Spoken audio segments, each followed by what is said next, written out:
Bonjour à tous et à toutes, aujourd'hui présentation et test du dripper Torrent Max RDTA de Thunderhead Création. Dans ce petit sachet nous avons un pin 510 montage en 2 ml, un pin 510 BF montage 2 ml, un pin 510 montage 4,5 ml, un pin 510 BF montage 4,5 ml, adaptateur pour Pyrex 4,5 ml, lot de joints de remplacement, lot de vis de remplacement, clé à laine, manuel d'utilisation. Nous avons par la suite un tournevis plat, ainsi qu'un Pyrex de 4,5 ml de remplacement et le Torrent Max RDTA pour finir. Et nous passons à la suite. Donc ce dripper fait 41 de hauteur sur un diamètre de 25 mm. C'est une matière acier inoxydable avec une connectique 510. Utilisation avancée, airflow réglable, arrivée d'air latérale. Contenance en 2 ml ou 4,5 ml.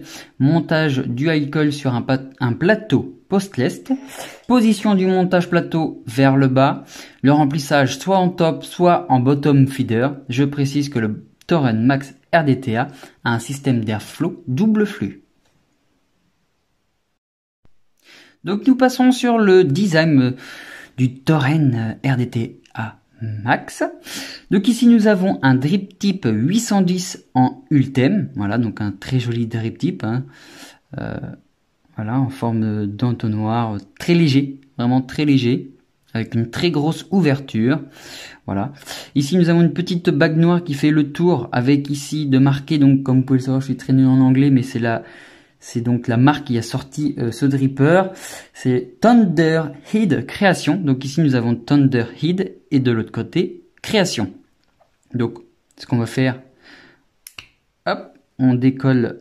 Enfin, on déclipse donc notre petit drip type en 810 en Ultem. Voilà.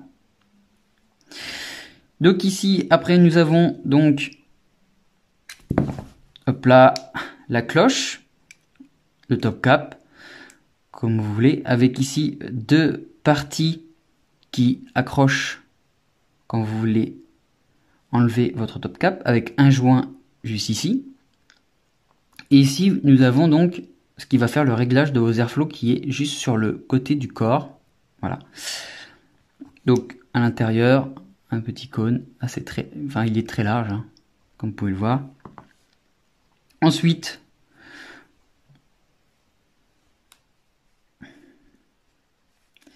vous avez donc le corps. Voilà, avec ici de graver intérieurement la tête du taureau avec un blaze derrière, hein, si on voit bien. Juste en dessous, on voit Max, comme le nom l'indique. Ici, nous avons de chaque côté donc les airflows en forme de nid d'abeille. Et ensuite, nous avons en dessous, de chaque côté, deux autres airflows en forme d'œil de cyclope qui sont réglables. Voilà. Nous pouvons enlever cette bague. Là, on a encore un joint. Et dans la bague, je ne sais pas si on va le voir dans la vidéo, mais nous avons ici donc une petite rainure. Et de l'autre côté, la petite butée. Voilà, ce ne sont pas des airflows en 360. Donc voilà l'intérieur du corps. Donc ici, nous avons deux petites pattes coniques qui vont se mettre en fait. Donc voici le plateau. Voilà. Donc ces deux petites pièces qui sont ici vont s'enfoncer dans ces trous là qui feront aussi d'office de remplissage de notre petit réservoir qui est ici de 2 ml. Donc nous avons encore deux joints ici et un autre ici. Maintenant on va passer au démontage de celui-ci. Tout comme pour son atomiseur Torrent BF RDTA THC dote le Torrent Max RDTA d'un ingénieux plateau post-lest en inclinaison de 45 degrés ainsi que 22 petits trous divisés en deux groupes de 11 sur chacun de ses côtés. Comme vous pouvez le voir, le plateau en forme d'Y, donc un plateau très exotique, hein. Vous avez le négatif et le positif avec son isolant qui est juste ici. Voilà, négatif, positif, isolant. Comme vous pouvez le voir, il y a beaucoup de trous d'airflow, mais on va tout voir, on va avoir tout ça par la suite, plus en profondeur. Un système original et très astucieux qui offre un bel espace de travail et qui sera traité avec toutes sortes de configurations et cela même avec des coils volumineux. Comme vous pouvez le voir, on a vraiment beaucoup de place, hein, donc les coils vont se mettre ici. Voilà, pas au-dessus, hein, c'est en inclinaison juste ici. Donc on va voir ça après. Conçu pour un montage en dual coil, le plateau Thor Max RDTA présente deux emplacements pour les coils, chacun se situant face à une arrivée d'air pour un refroidissement optimal et une belle production de vapeur.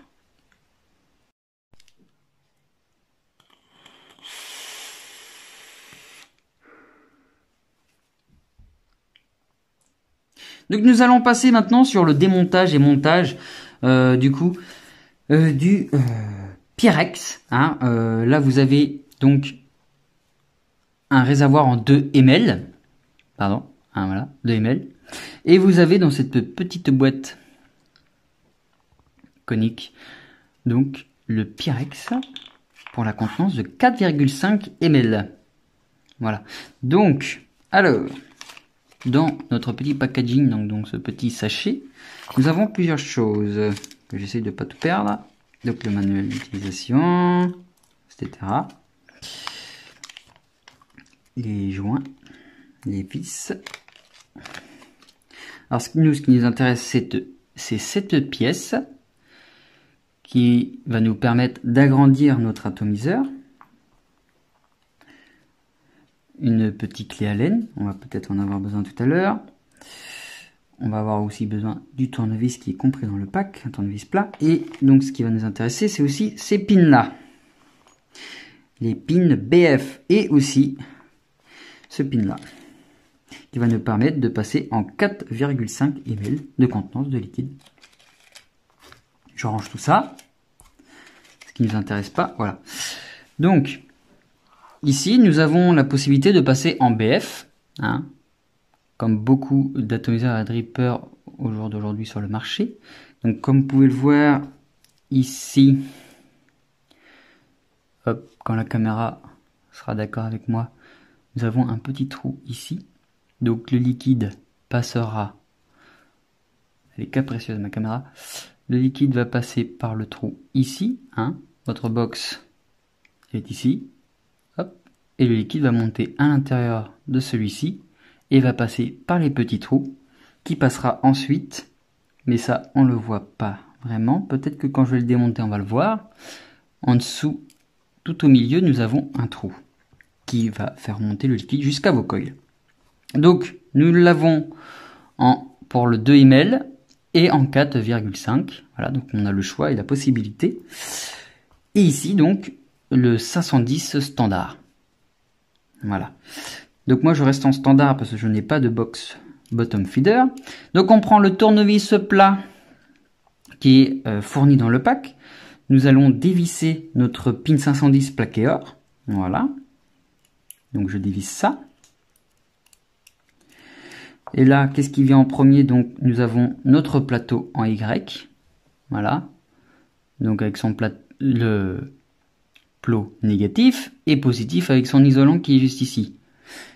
Et donc ce que je disais tout à l'heure, donc on le voit ici, on a en fait le liquide, si vous êtes en bottom feeder, va passer ici et va passer juste là. Voilà. Donc voilà à quoi ressemble le plateau sans les plots négatifs et positifs. Donc ici nous avons donc les airflows sur le côté qui vont passer en dessous du coil. Et si je remets ça pour vous montrer, donc ça va passer en dessous du coil et aussi sur le côté intérieur du plateau. Ainsi que notre petit nid d'abeille là passera aussi sur le côté, sur la totalité du coil pour un refroidissement optimal, comme je l'ai dit tout à l'heure. Donc maintenant on va dévisser cette petite partie, d'accord, voilà, comme ceci. Nous allons enlever notre Piraeus de 2 ml. Voilà, et nous allons dévisser cette petite partie qui nous permet de passer en 2 ml. Voilà à quoi ça ressemble. Donc pour passer en 4,5, je vais remettre je vais mettre le Piraeus en 4 ml, 4,5 ml pardon. Donc voilà à quoi ressemble la cuve. Hein. Ensuite, je vais... Ah oui, pensez bien à enlever le petit isolant qui est ici, hein, pour votre connexion 510. Voilà, donc ça je le retire, je vais mettre ça par là. Et donc, je vais remettre ça sur la tige du 510, la connectique 510 standard pour le 4,5 ml. Ensuite, je vais visser cette pièce ici, sur la base, d'accord. Ensuite, je vais revisser donc ma contenance.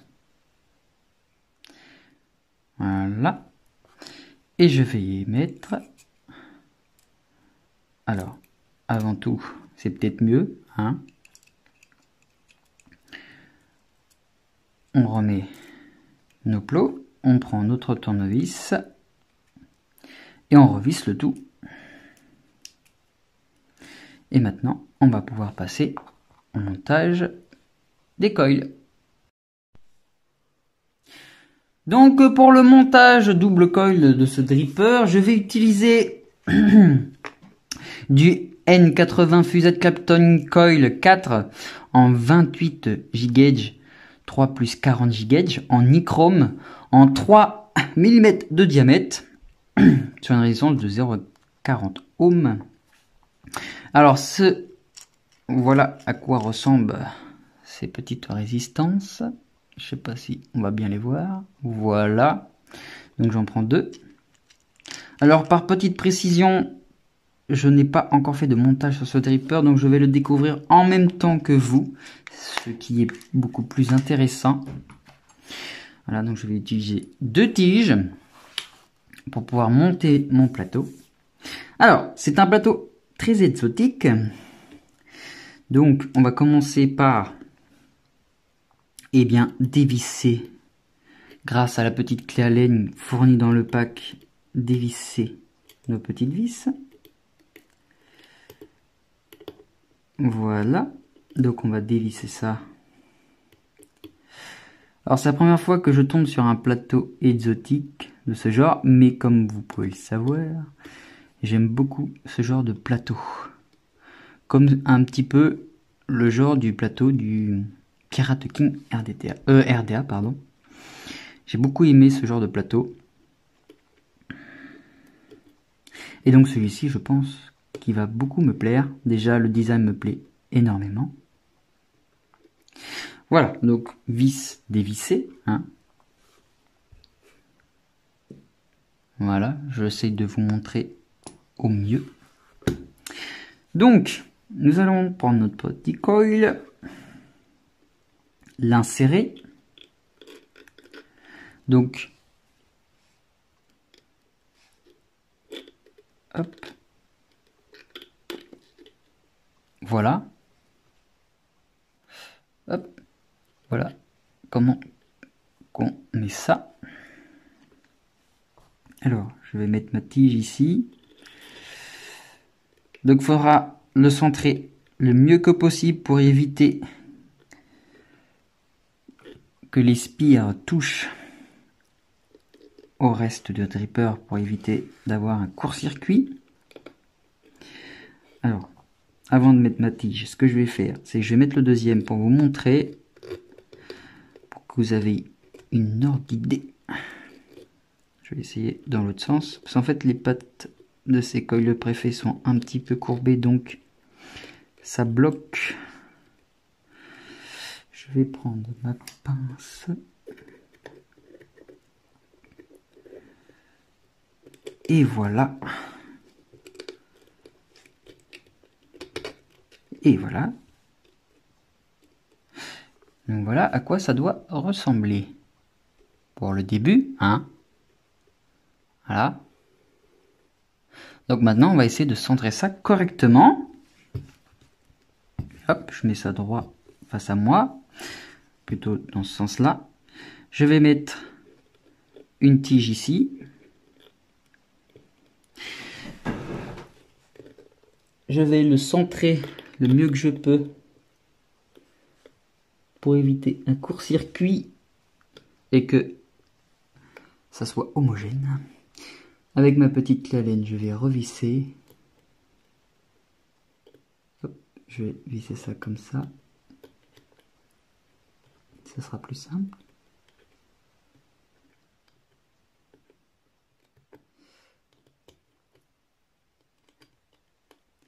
J'espère que vous voyez bien ce que je fais.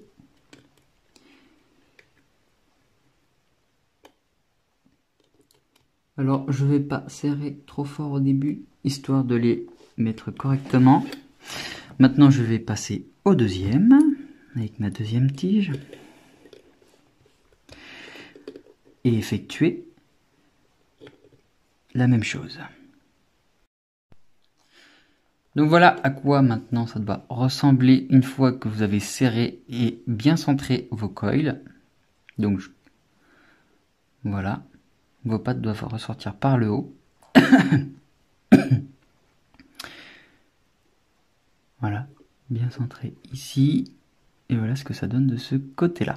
Maintenant, on va prendre notre petite pince coupante et couper.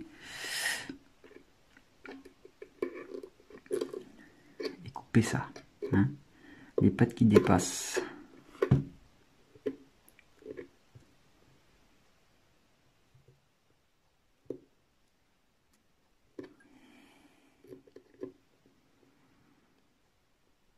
Alors ma pince coupe très mal depuis un moment, j'attends la nouvelle.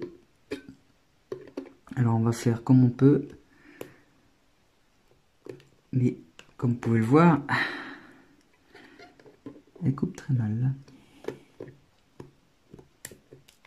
Voilà, une première patte de couper. Alors normalement, ça devrait se faire beaucoup plus facilement, mais à cause de ma pince, c'est un peu la galère. Alors on va s'y prendre autrement, on va faire comme ça. C'est pourtant pas du gros coil, donc ça devrait se couper tout seul.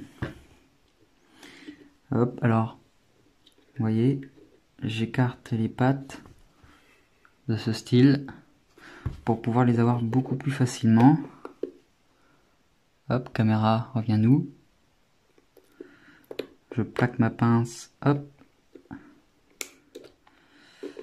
Voilà, je vais faire pareil de l'autre côté.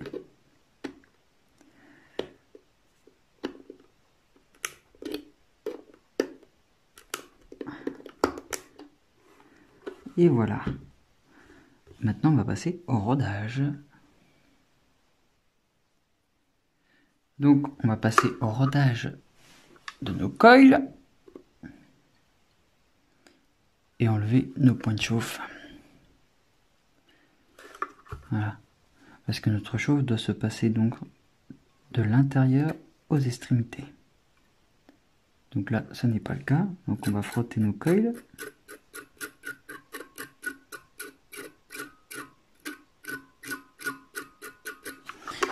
Comme ceci.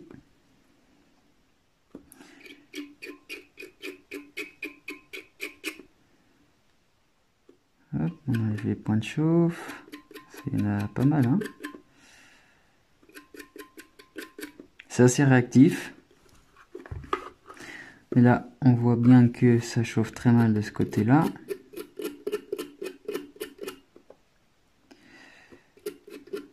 Alors ce que je vais faire, c'est que je vais le resserrer un peu. Hop, impeccable. Un petit coup là.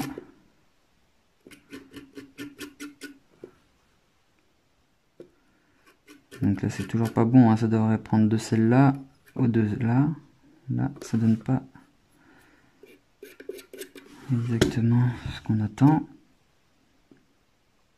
C'est déjà un peu mieux. Celui-là, c'est potable. Et maintenant, celui-là, qui nous fait un petit peu de caprice.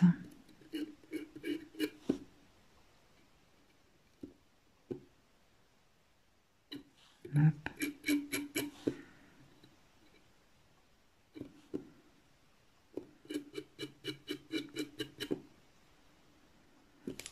Eh bien, moi je trouve que c'est plutôt pas mal.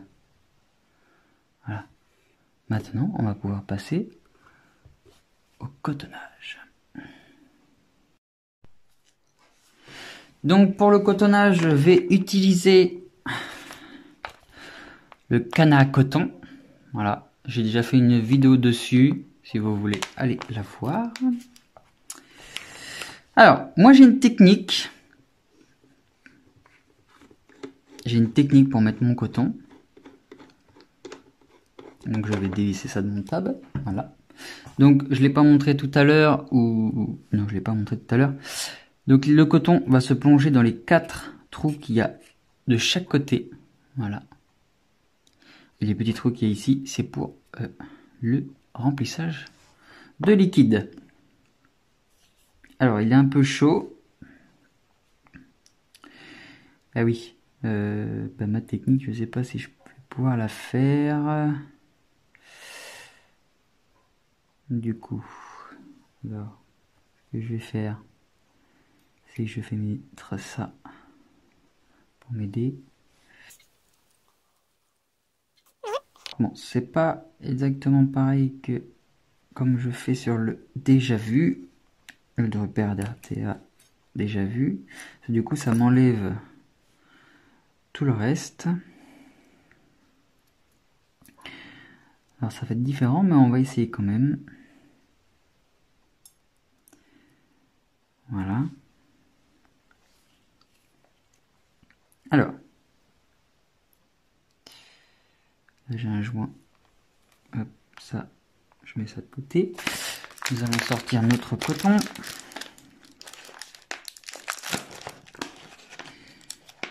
On va se faire 2 petites mèches. Une petite mèche comme ça devrait suffire. Hein. Donc on va enlever le surplus de celle-ci. Hop. Et toc. Donc là, je suis plutôt pas mal, ou un peu.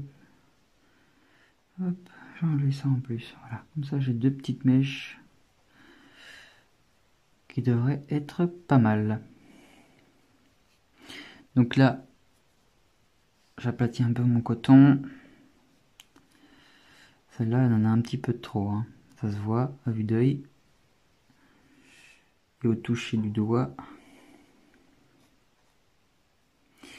Donc je dépiscille tout ça. Hop. J'aplatis ma mèche. Voilà. Donc maintenant, on va vriller comme ceci. Faire passer à l'intérieur de la résistance. Voilà, donc il faut que ça force, mais pas trop. Impeccable. Comme ceci. Voilà, on va faire pareil de l'autre côté. Donc du coup, ça gêne pas que ça... Voilà, donc ça passe tranquillement. C'est parfait.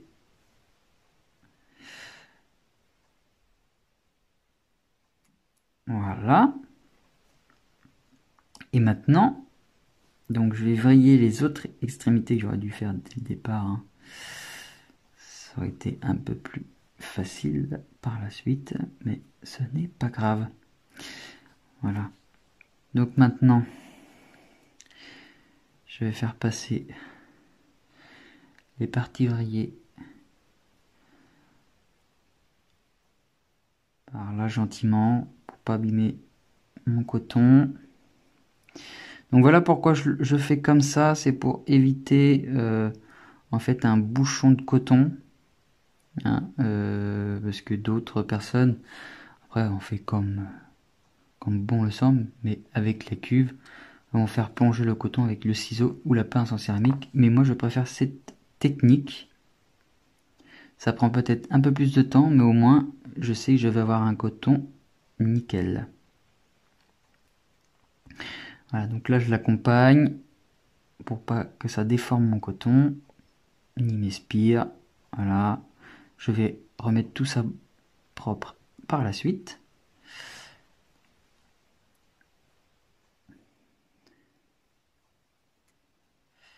Et voilà, c'est parfait. Donc maintenant, je regarde avec mon Pyrex. Je vois que j'ai beaucoup à enlever. Hein. On peut soit laisser jusqu'au fond de la cuve pour récupérer vraiment le fond de la cuve de liquide, ou soit couper un peu plus court. Alors là, ce que je vais faire, c'est que je vais couper à peu près ici. Ça devrait être pas mal. Par la même occasion, j'enlève donc les parties vrillées de mon coton. Avec ma pince à céramique, je vais d'épaissir mon coton pour que le liquide monte dans mes coils beaucoup plus facilement, sachant que je vais utiliser du 50-50. Si vous mettez du liquide plus gras, forcément, il va falloir procéder à ceci. Hop. Et je vais avoir un coton beaucoup plus arrayé, donc ça sera beaucoup plus sympa.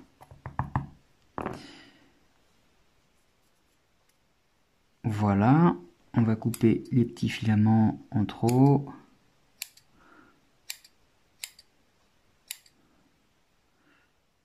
Hop. Et logiquement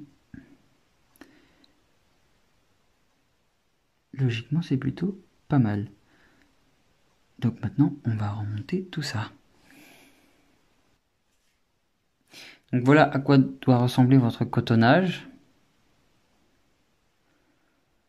Donc à faire en sorte que vos entrées de liquide soient libres. Voilà. Ainsi que les airflows. Hein, pas de coton au-dessus des airflows. Voilà, donc espacez votre coton ici. Pareil de l'autre côté. Voilà.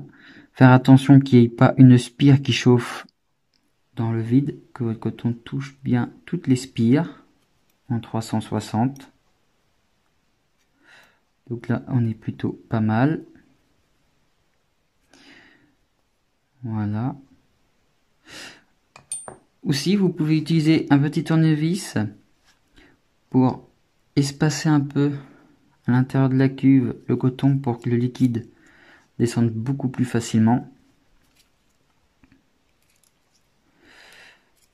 Voilà. Comme ceci. Donc voilà ce que ça donne. Donc pour le liquide, je vais mettre du Nammango Black Edition. C'est de la papaye, de la mangue et des fruits noirs comme de la mûre et de la myrtille. Donc on va remplir notre réservoir dans le trou ici, comme ceci. Voilà, je vais faire une partie ici et de l'autre côté.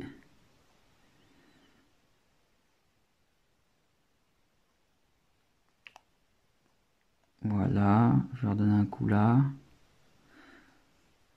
Que notre coton imbibe bien. Maintenant, on va mettre du liquide sur nos spires.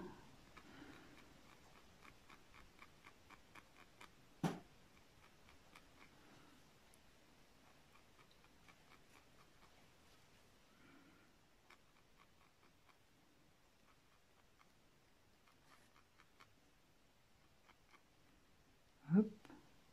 On imbibe tout ça correctement.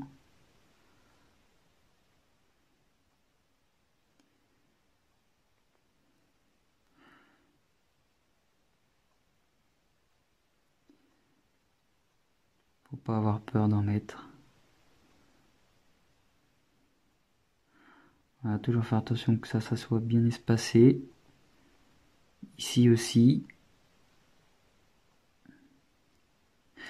Et nous allons pouvoir passer au test. Donc voilà, on se retrouve pour le test. Donc j'ai monté le Toren RDTA Max sur la Aegis WQ, hein, vous connaissez cette box, voilà, donc ça donne un joli petit kit, un joli petit ensemble. Donc ce qu'on va faire, c'est que je vais réduire les premières airflows. Alors, je vais enlever par exemple la première ligne. Alors je sais pas si on va bien voir. Voilà, j'ai supprimé la première ligne. Voilà. On va tester comme ça à 58 watts, donc sur une résistance de 22 ohms. C'est parti.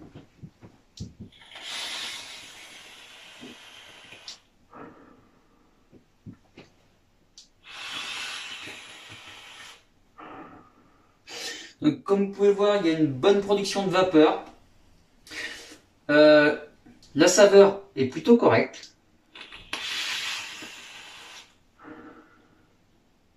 La saveur est plutôt correcte. Alors maintenant, je vais venir, donc la première ligne plus la moitié du nid d'abeille, si ça capte à peu près, donc la moitié, toujours à 58 watts.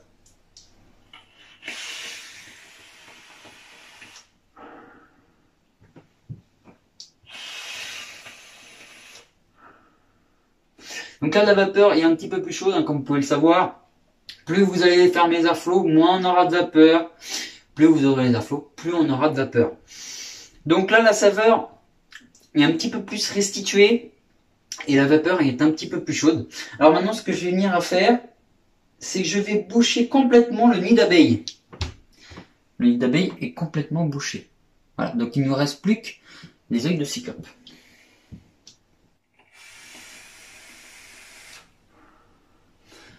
La restitution de la vapeur est moins conséquente. Et la saveur est un petit peu plus chaude. Maintenant, ce que je vais venir à faire, c'est que je vais rouvrir mon nid d'abeille complètement. Et je vais venir à la moitié de mon œil de cyclope. Toujours à 58 watts.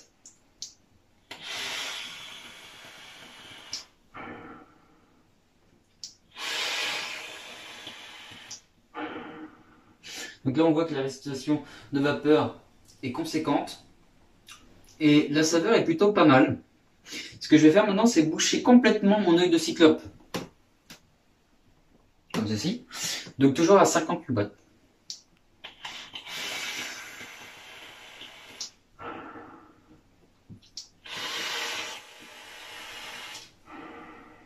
Là, on sent que ça demande beaucoup de puissance et qu'il y a beaucoup d'air qui passe à l'intérieur de notre nid d'abeille d'airflow.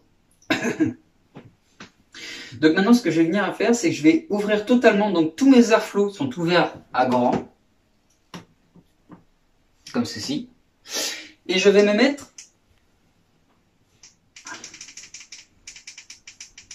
à 60 watts. Je ne sais pas si on va bien voir.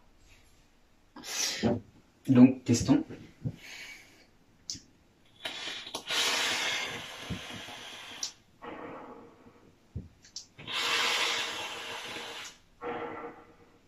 On va monter encore un peu parce qu'on sent que ça demande encore un peu plus de puissance. Donc je vais monter directement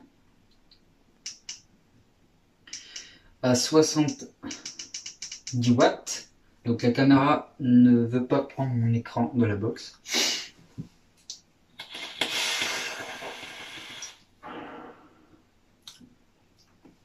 À 70 watts, on sent que ça commence à devenir un petit peu plus chaud. On va monter quand même un peu. On sent que ça a besoin encore un peu de pousser. Alors, je vais essayer à 75 watts.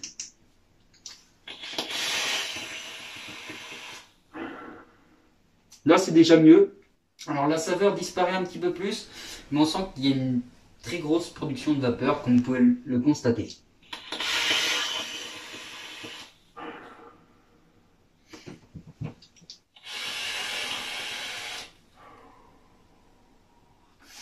voilà, il y a une très belle production de vapeur avec ce dripper. On sent que ça a besoin de pousser. Alors si vous mettez des coils un peu plus puissants, je pense que vous pouvez monter un peu plus haut dans les watts. Alors je vais essayer quand même, au risque de me prendre un très vite. Je vais monter à 70 watts, 78 watts.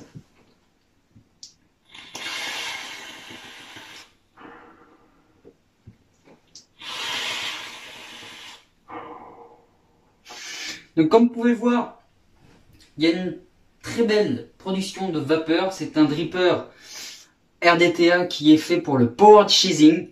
Voilà, donc si vous voulez un petit peu plus de saveur, je vous conseille de fermer donc le nid d'abeille un petit peu. Voilà, d'enlever par exemple la première ligne sur le haut. Pas l'œil de cyclope, ça ne sert à rien. On sent que l'air passe beaucoup plus à l'intérieur du nid d'abeille. Donc là, je vais baisser à 70 watts. 70 watts. Voilà, donc là j'ai bouché la première ligne d'airflow de nid d'abeille et j'ai laissé en grand ouvert mes yeux de cyclope.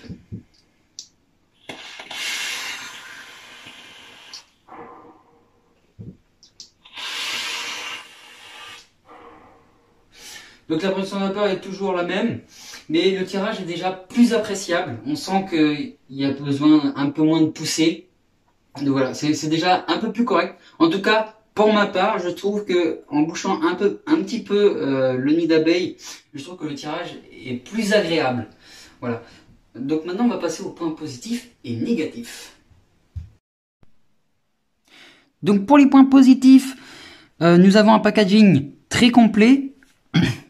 Comme vous avez pu le voir, nous pouvons passer du 2 ml au 4,5 ml et aussi la possibilité de passer en pin BF, en bottom feeder. Nous avons des finitions assez sympas. Voilà, une très jolie pièce.